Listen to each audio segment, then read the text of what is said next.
सोमवती अमावस की कहानी। एक साहूकार का 7 बेटा 7 बहू और एक बेटी थी। साहूकार के घरा एक जोगी भिक्षा मांगना आतो। जोगी न साहूकार की बहुआ भिक्षा देती तो ले लेतो, बेटी देती जत को नहीं लेतो, और कहतो बाई है तो सुहागणी, पर बाई का भाग में दुहाग लिखियो है। यह बात सुन सुनकर बाई सूखना पड़ गई। माँ पूछी कि बाई तू सुस्त क्यों है, वह सूखी क्यों जा रही है। बाई बोली कि एक जोगी भिक्षा लेना आवा है, जिको बोला कि बाई की चुनड़ी में भंग, बाई है तो सुहागणी, पर बाई का दुहाग लिखियो है। यह बात सुनकर माँ बोली कि काल मैं भी सुनूंगी। माँ लुक कर बैठ गई। जोगी भिक्षा लेना आयो। बाई भिक्षा देना लागी तो औरू वाही बात बोलियो। इतनी बात सुनकर माँ निकल कर आई और बोली कि जोगी, एक तो मैं थाने भिक्षा देवा, ऊपर से तू माने गाली देवा है। जोगी बोलो मैं तो गाली को नहीं दूँ, सच्ची बात बोली हूँ, इका लिखियो है सो ही कहूँ हूँ। जद माँ बोली कि तने यो बेरो हुओ है कि दुहाग लिखियो है, तो या भी बता कि कहिया टलसी। जोगी बोलो कि 7 समंदर पार एक सोना धोपन रवा है, जिकी सोमती अमावस कर है। अगर वह आकर आपको फल दे देवे तो टल न सका है, नहीं तो ब्याह होवगो, जब होता ही बींद न सर्प ढस लेवगो। यह बात सुनकर माँ बहुत रोने लगी। पीछे सोना धोबन के पास चाली। रास्ता में बहुत धूप पड़ने लगी तो एक पीपल का पेड़ के नीचे बैठ गई। पेड़ पर गरुड़ पंख का बच्चा रवा था। जिन्ना न सर्प आकर ढसने लाग्यो तो साहूकारनी उन्हें मार कर ढाल के नीचे दे दियो। गरुड़ पंखनी आया, सब देखकर साहूकारनी ने चोंच मारने लग गया। साहूकारनी बोली कि मैं तो थारा बच्चा न जिवाया हूँ। मारने वालों बैरी तो ढाल के नीचे मरो पड़ो है। जना वे बोला कि तुम्हारा बच्चा न जिवाया है सो तू कुछ मांग। साहूकारनी बोली कि मने बाचा दे। वह बोलो कि बाचा सो बाचा उका तो ढोबी कुंड पर कांकरी हो। जब साहूकारनी बोली कि मने तो 7 समुद्र पार सोना ढोबन के घना छोड़ाए। उठ जाकर साहूकारनी सोची कि इन्हें कहिया राजी करा। सोना धोबन के 7 बेटा बहुआ थी, जिकी सातों बहुआ काम करना था ही रोज आपस में लड़ती और काम भी कोनी करती। रात में सब कोई सो जाता तो साहूकारनी सोना धोबन के जाती और घर को सारो काम करती। गोबर थापती, गाय ने नुआती, घर धोती, रसोई करती, चौका बर्तन करती, पीसती, कपड़ा धोती, पानी भरती और दिन उगने से पहले ही चली जाती। बहुआ सोचती कि सारो काम कौन कर है, आपसरी में पूछती भी कोनी। और एक दिन सोना धोबन बहुआ ने पूछी कि आजकल थे लड़ो भी कोनी और काम भी ठीक से करो हो, सो कुंसी करे है। बहुआ बोली कि सासू जी, माने काम तो माने ही करनो पड़ा है, चाहे लड़का करा चाहे राजी से, सो लड़ाई करने से के फायदो। सोना धोबन सोची कि आज देखा कुंसी बहू काम करे है और रात में सोई कुनी। देखा तो एक लुगाई आई और सारो काम करके जाने लगी। तो सोना धोबन पूछी कि भाई तू कौन है, तने मारे इसी के दरकार है जिको इतना काम करे है। वह बोली कि दरकार है जद ही इतनो काम करूँ। सोना धोबन पूछी कि तने के चाहे।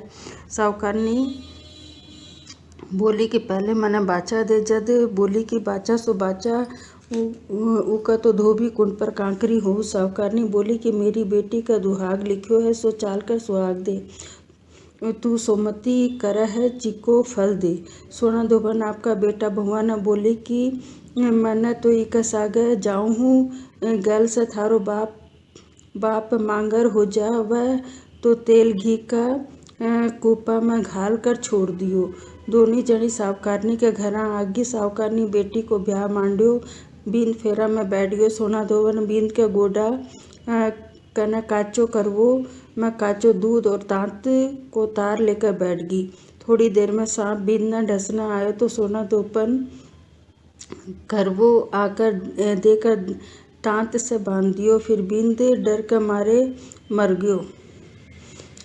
जना सोना धोबन टीका में से रोली काली, मांग में से हिंगलू काढ़ो, कोया में से काजल काढ़ो, नुआ में से मेहंदी काढ़ कर चिटली आंगली को छाटो दियो और बोली कि आज तक जितनी भी सोमती करी हूँ उना को फल तो साहूकार का बेटा न लाग्यो, और आगे न जो भी करूँगी वो मेरा धनी बेटा न लाग्यो।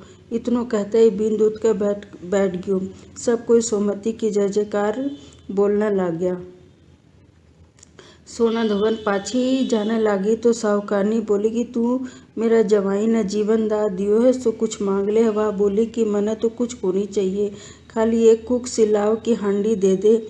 हांडी लेकर चाली। रास्ता में सोमती आई तो हांडी का 108 और तेरी चकपैया कर कर पीपल का नीचे कहानी कही। 108 फेरी देई और सारा चकपैया पीपल का नीचे गाड़ कर घर आगी। उठा देखा तो बिको धनी मांगर होयड़ो तेल घी का कूपा में पड़ो है। जब टीका में से रोली काढ़ी, मांग में से हिंगलू काढ़ो, कोया में से काजल काढ़ी, नुआ में से मेहंदी काढ़ कर चिटली आंगली को छाटो दियो। और बोली कि जो रास्ता में सुमति करी हूँ उको फल मेरा धनी न लग जायो।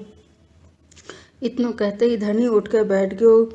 घर को जोशी आयो और बोलियो कि जजमान सुमति की है, करया हो तो सो देव। सोना दमन बोली कि मैंने तो सुमति रास्ता में आई थी, सो मैं तो कुछ भी कोनी करो, जो करो है सो पीपल के नीचे गाड़ दियो है। जोगी जाकर खोद कर देखा है तो 108 और 13 सोना का चक्कर हो रहा है। जोशी जल्दी जल्दी सारा घरा ले आयो और कहो कि जजमान इसी फेरी करिए और मने कह दियो कि कुछ भी कोनी करो। सोना धोबन बोली कि यो तो थारे भाग से होयो है, सो थे ही ले जाओ। जोशी बोलियो कि मेरी तो चौथी पाती ही हुआ है, बाकी थारो मन होवा जीना देओ। सारी नगरी में हेलो फिरा दियो कि सब कोई सोमती करियो। हे सोमती अमावस, जिसो साहूकार की बेटी न सुहाग दियो, जिसो सब न दियो, कहता सुनता न होकारा भरता न, अपना सारा परिवार न दियो। विनायक जी की कहानी। एक बुढ़िया माई थी और एक बेटो और एक बहू थी। बेटो दूसरा गांव कमाने जातो तो बुढ़िया माई आपकी बहू ने बहुत दुख देती, कुछ खाना पीना को नहीं देती। जब बहू के करती कि कलेओ पड़ो रहतो, जिको खा लेती और थोड़ो खिंडा देती। और सासू पूछती तो चूसा को नाम लगा देती। बिको धनी 12 महीना से घर आयो तो वह सोची कि काल मेरी धनी आवेगो, सो मैं सुधिया उठकर काम कर लेऊँगी।